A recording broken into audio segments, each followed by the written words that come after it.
ஆனா நாம வந்தவரை நம்ம நிறைய சிரமத்தை வச்சுட்டாங்க. எல்லா வேலையும் நம்ம எடுத்து செய்ய வேண்டியதா போச்சு. எல்லா வேலைகளையும் புதுச்சேரியுடைய வளர்ச்சியை பின்னுக்கு தள்ளிட்டாங்க.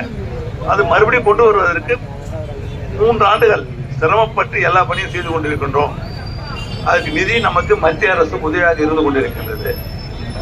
அப்ப நம்முடைய பொதுப்பணித்துறை அமைச்சர் அது மாதிரி ஒரு பணிகளை செய்து கொண்டிருக்கிறார்கள்.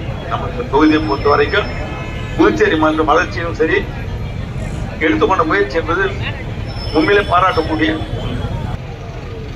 எதையும் செய்ய முடியும். ஆனா இன்னைக்கு வந்த பிறகு 3 ஆண்டுகளில் என்னென்ன செய்து கொண்டிருக்கின்றார்கள் புதுச்சேரியில். நம்முடைய அமைச்சர் பொதுப்பணித்துறை அமைச்சர் இருக்காரு, 870 கோடி ரூபாய்க்கு செலவு செய்தார். 3 ஆண்டுல 870 கோடி ரூபாய், 1 2 இல்ல, 870 கோடி ரூபாய். கொஞ்சமா அமௌண்ட் தொகை, கொஞ்சமா தொகை 870 கோடி வேலை நடந்துகிட்டே இருக்குது, இன்னும் நடந்துகிட்டே இருக்குது.